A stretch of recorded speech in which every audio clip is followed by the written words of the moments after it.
Hello students, welcome to in our YouTube channel Prayag science classes. जैसा कि आप लोग जानते हैं कि हम लोग लाइव प्रोसेस यानी क्लास 10th के चैप्टर नंबर 6 के में से कुछ बहुविकल्पी क्वेश्चन कर रहे थे, जिनमें से मैंने इसके पहले लगभग 20-25 क्वेश्चन करवा दिए हैं।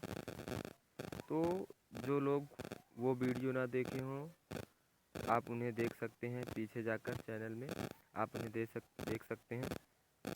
तो हम लोग आज कुछ नए क्वेश्चन लेके आए हैं इसी चैप्टर से रिलेटेड, जो कि आपके एग्ज़ाम के पॉइंट ऑफ व्यू से बहुत ही मोस्ट इम्पॉर्टेंट हैं। ठीक है, तो चलिए स्टार्ट करते हैं। जैसे पहला क्वेश्चन दिया गया है, यहाँ पे देखिए, पौधों में प्रकाश संश्लेषण द्वारा भोजन का निर्माण होता है। पौधों में प्रकाश संश्लेषण द्वारा भोजन का निर्माण होता है, यानी कि मैंने आपको फोटोसिंथेसिस का प्रोसेस पढ़ाया था, यानी फोटोसिंथेसिस क्या होती है, प्रकाश संश्लेषण क्या होती है, ये सारी चीज़ें मैंने आपको पढ़ाया था ना। तो वही पूछा जा रहा है इसमें कि जो पौधे होते हैं उनमें प्रकाश संश्लेषण द्वारा जो भोजन का निर्माण होता है, पौधे के किस भाग में होता है अधिकतर, मुख्यतः। तो पहला ऑप्शन है ए जड़ में, बी पत्ती में, सी तने में, और डी क्या है, फूल में। तो आपका इसका जो आंसर होगा वो होगा बी, आंसर नंबर बी, यानी कि पत्ती में। जो पौधे होते हैं उनमें जो प्रकाश संश्लेषण की क्रिया होती है, यानी कि जो प्रकाश संश्लेषण क्रिया द्वारा कार्बोहाइड्रेट्स का निर्माण होता है, वो पत्तियों में होता है। यानी कि जो फोटोसिंथेसिस की प्रक्रिया होती है वो कहाँ पे होती है, उनकी पत्तियों में ही भोजन का अधिकतर निर्माण होता है, यानी पौधों की लीफ में। ठीक, अगला क्वेश्चन, ग्लाइकोलाइसिस की प्रक्रिया संपन्न होती है। ग्लाइकोलाइसिस की प्रक्रिया संपन्न होती है। तो पहले आपको समझना है, देखिए क्वेश्चन नंबर 2 दिया गया है कि जो ग्लाइकोलाइसिस है उसकी प्रक्रिया संपन्न होती है। ठीक है, तो इसमें आपको बताना है, ऑप्शन नंबर ए दिया है द्रव्य में, नहीं सॉरी, ये यहाँ पे कोशिका द्रव्य होगा। ऑप्शन नंबर ये क्या है, यहाँ पे आप लिखेंगे कोशिका द्रव्य में। ठीक है, ऑप्शन नंबर ए है कोशिका द्रव्य में, और ऑप्शन नंबर बी है राइबोसोम में, ऑप्शन नंबर सी माइटोकॉन्ड्रिया में, और ऑप्शन नंबर डी डीएनए में।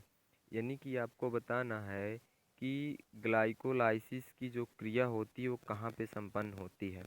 सबसे पहले आपको ग्लाइकोलाइसिस समझना होगा कि हमने ग्लाइकोलाइसिस पढ़ा कहाँ है।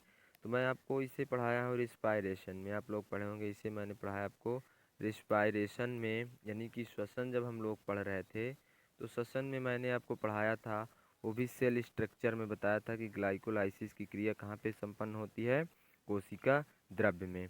और जब कोशिका द्रव्य में ग्लाइकोलाइसिस यानी कि रिस्पायरेशन होता है, हम जिसे कोशिकीय श्वसन बोलते हैं, जब आप कोशिकीय श्वसन पढ़ते हैं तो उसमें हम पढ़ाते हैं कि पहले ग्लाइकोलाइसिस की क्रिया होती है, ग्लाइकोलाइसिस होने के बाद तब इसके बाद क्या होता है, फिर माइटोकॉन्ड्रिया में इसकी क्रिया होती है, जिससे कि एटीपी के अणु निकलते हैं, यानी कि एनर्जी रिलीज होती है। ठीक, तो इसका दूसरे का पहला ऑप्शन सही होगा, कौन सा, कोशिका द्रव्य में। यहाँ पे आप इसे लिखेंगे कोशिका द्रव्य। ठीक, यानी कि साइटोप्लाज्म। अगला क्वेश्चन है, तीसरा क्वेश्चन,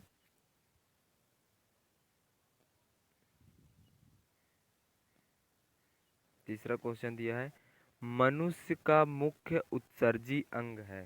तीसरा क्वेश्चन दिया गया है आपका कि जो ह्यूमन का मेन उत्सर्जी ऑर्गन जो होता है वो कौन सा है। ठीक, देखिए पहला ऑप्शन दिया है त्वचा, ऑप्शन दूसरा दिया है किडनी, ऑप्शन सी दिया है यकृत, और ऑप्शन डी दिया है मलाशय। तो आप देखेंगे कि ये जो है त्वचा से भी उत्सर्जन होता है हमारा किडनी से भी होता है या यकृत से भी होता है और मलाशय से भी होता है। लेकिन यहाँ पे क्वेश्चन में दिया गया मुख्य मुख्य उत्सर्जीय अंग पूछ रहा है। तो जो मुख्य उत्सर्जीय अंग होता है ह्यूमन में वो होता है हमारा किडनी। मुख्य उत्सर्जीय अंग जो होता है हमारा वो क्या होता है?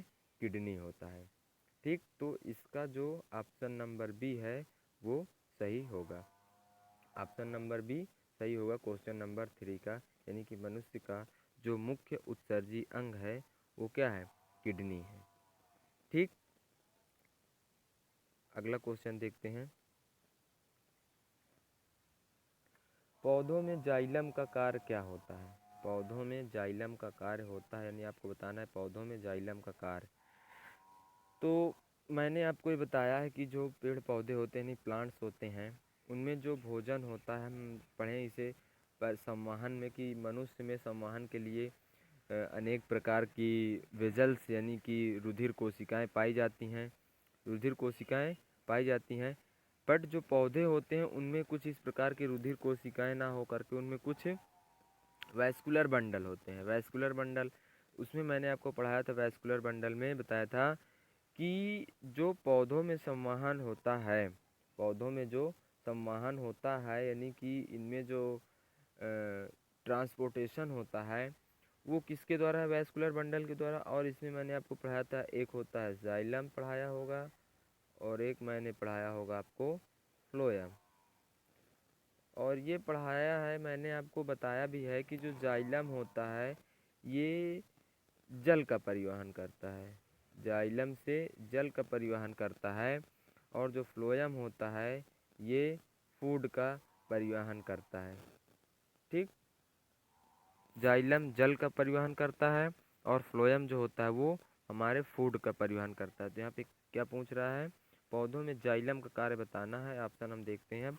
उत्सर्जी वर्ज्य पदार्थों का संवहन करना, जल का संवहन करना, और ऑप्शन नंबर सी है आपका भोजन का संवहन करना। यहाँ पे देखिए, भोजन का संवहन करना।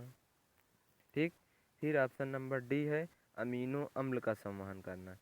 तो मैंने आपको बताया अभी कि जाइलम जो होता है उसका कार्य क्या होता है? जल का यानी कि वाटर का संवहन करना। इसका संवहन करना? वाटर का। ठीक है, तो इसका आपका बी नंबर सही होगा। अगला क्वेश्चन देखते हैं।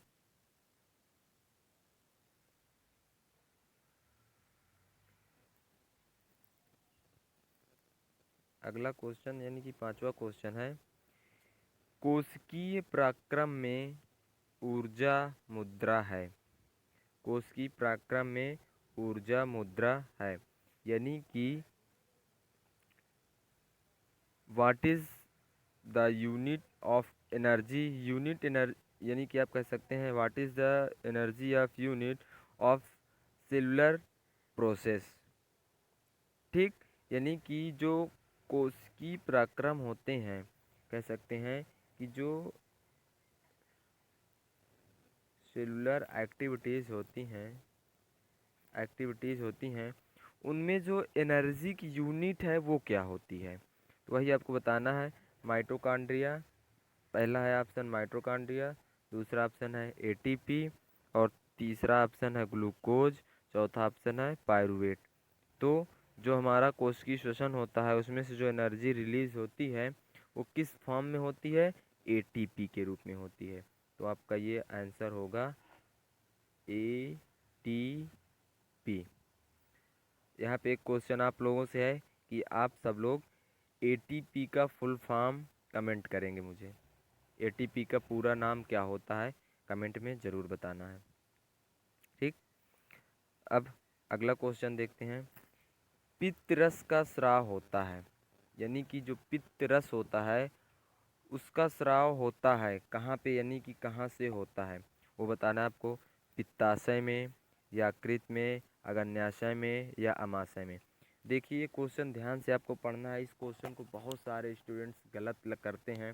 ठीक है, यहाँ पे देखिए, देखना आपको पित्त रस का स्राव होता है, ये हमें कहाँ से रिलीज होता है ये पूछ रहा है। कहाँ से ये रिलीज हो रहा है, यानी कहाँ से इसका रिलीजेशन होता है, कहाँ से ये निकलता है, वो चीज़ पूछ रहा है। ना कि ये पूछ रहा है पित्तरस कहाँ पाया जाता है। अगर ये पूछ रहा है पित्तरस कहाँ इकट्ठा होता है, कहाँ रहता है, तब आपको इसमें देखना है। देखिए, जो पित्तरस होता है ये रिलीज होता है यकृत से। ये रिलीज होता है कहाँ से? यकृत से। और ये क्वेश्चन में बहुत सारे स्टूडेंट्स जो होते हैं ये लगा के चले जाते हैं पित्ताशय से, यानी कहते हैं, कह देंगे कि पित्ताशय में रिलीज होता है, यानी कि गाल ब्लैडर में। नहीं, जो पित्तरस होता है ये पित्ताशय में यानी गाल ब्लैडर में एकत्रित होता है, यानी इकट्ठा रहता है, यकृत से निकल करके पित्ताशय में इकट्ठा रहता है। तो इसका जो आंसर होगा, पित्ताशय का स्राव होता है, वो आप बताएंगे कि यकृत में होता है। ठीक, चलिए अगला क्वेश्चन देखते हैं।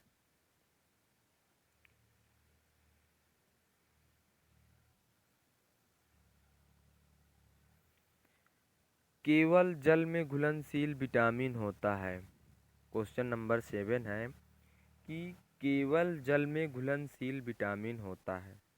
तो आप लोग विटामिन पढ़ाया गया हो, यानी कि आप लोग विटामिन पढ़े होंगे, तो उसमें आपको दो विटामिन पढ़ाया जाता है। एक पढ़ाया जाता है जल में घुलनशील विटामिन, एक पढ़ाया जाता है आपको जल में घुलनशील विटामिन, और दूसरा वसा में घुलनशील विटामिन। वसा में घुलनशील विटामिन। तो आपको पता होना चाहिए कि जल में घुलनशील विटामिन कौन कौन सी है और वसा में घुलनशील विटामिन कौन कौन सी है। तो अगर आपको ना पता हो तो मैं आपको यहाँ पे बता देता हूँ कि जो जल में घुलनशील विटामिन होती हैं वो बी कॉम्प्लेक्स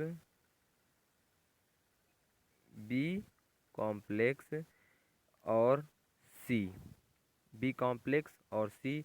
और उसके बाद वसा में जो विटामिन घुलनशील होती हैं, vitamin A, D, E, vitamin के, ये सारी विटामिनें वसा में घुलनशील होती हैं, यानी कि वाटर में सोल्यूबल विटामिन और फैट में सोल्यूबल विटामिन। तो यहाँ पे जल में, केवल जल में घुलनशील विटामिन पूछ रहा है, तो इसमें आपको देखना है। और हाँ, यहाँ पे जो लोग सोच रहे हैं बी कॉम्प्लेक्स का मतलब क्या है, मैंने बी कॉम्प्लेक्स बताया, विटामिन बी आप लोग पढ़ेंगे तो आप लोग देखे होंगे कि B1, B2, B3, ये सारी जितनी B5, ये सारी विटामिन आती हैं, ये हमारी आती हैं बी कॉम्प्लेक्स में। ठीक है, बी कॉम्प्लेक्स में आती हैं। तो इसका ऑप्शन जो होगा वो विटामिन सी, यानी कि विटामिन सी जो होता है वो केवल जल में घुलनशील होता है।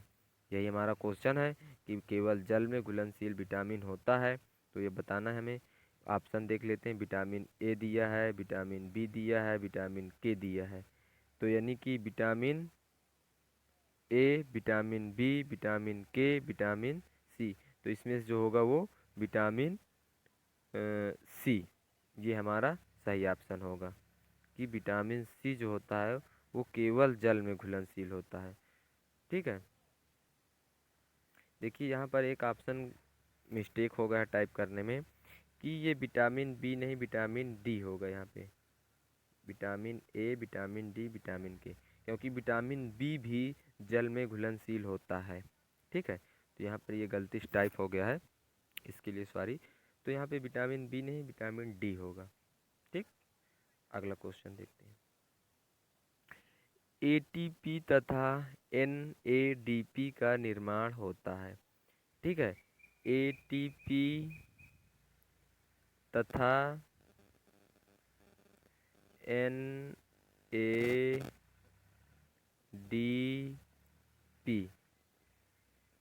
एनएडीपी का निर्माण होता है, वो हमें बताना है कि इसका निर्माण कहाँ पे होता है। तो देखिए, पहला ऑप्शन दिया है माइटोकॉन्ड्रिया, दूसरा ऑप्शन दिया है माइटोकॉन्ड्रिया, दूसरा ऑप्शन दिया है क्लोरोप्लास्ट, और तीसरा ऑप्शन दिया है पेरोक्सीसोम्स होता है। ठीक है, तीसरा ऑप्शन दिया है आपका पेरोक्सीसोम्स, पेरोक्सीसोम्स, यहाँ पे ऐसे होगा। ठीक, पेरोक्सीसोम्स। और डी नंबर दिया है ऑप्शन आपका लाइसोसोम। तो जो एटीपी और एनएडीपी का निर्माण होता है वो कोशिका के पार्ट यानी कि एक पार्ट होता है जिसे हम लोग बोलते हैं क्लोरोप्लास्ट। क्लोरोप्लास्ट क्लोरोप्लास्ट में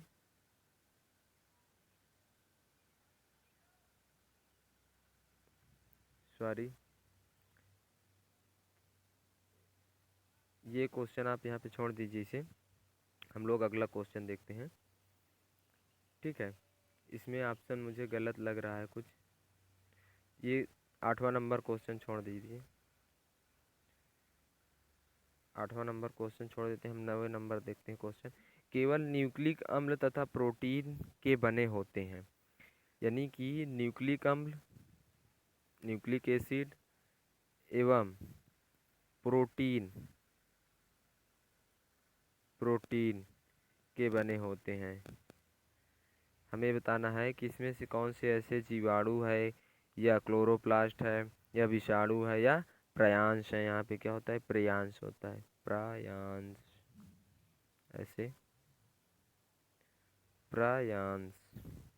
तो वो बताना है कि जीवाणु में सिर्फ न्यूक्लिक अम्ल या प्रोटीन होता है या क्लोरोप्लास्ट या विषाणु या प्रयांश।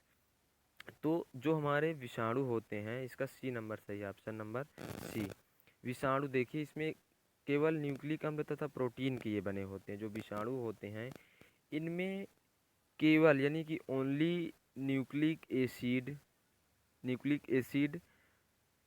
एंड प्रोटीन, केवल ये न्यूक्लिक एसिड और प्रोटीन के ही बने होते हैं जो हमारे विषाणु होते हैं। और उस न्यूक्लिक एसिड में या इनका डीएनए होगा या फिर आरएनए होगा। आपको पढ़ाया गया होगा कि न्यूक्लिक एसिड कितने होते हैं, दो, एक डीएनए होता है और एक आरएनए होता है। तो वायरसेस जो होते हैं, हमारे विषाणु जो होते हैं, इनमें एक ही होगा, या डीएनए होगा या आरएनए होगा। उसके बाद या तो मान लीजिए जैसे इस तरह से आप समझिए कि या तो डीएनए प्लस प्रोटीन होगी या आरएनए प्लस प्रोटीन होगी, आरएनए प्लस प्रोटीन होगी। जो भी जितने भी वायरसेस होते हैं इसमें न्यूक्लिक अम्ल और प्रोटीन होता है। अब हमें पता है न्यूक्लिक अम्ल दो होते हैं, एक डीएनए होता है और आरएनए हो सकता है। तो जो डीएनए होता है या तो इसमें डीएनए प्लस प्रोटीन होगा या आरएनए प्लस प्रोटीन होगा, यानी या आरएनए होगा या डीएनए होगा, एक ही न्यूक्लिक एसिड होगा, दोनों नहीं होंगे। और जो डीएनए होता है ये कुछ विषाणुओं को छोड़कर बाकी सभी में पाया जाता है, न्यूक्लिक एसिड सभी में होता है डीएनए।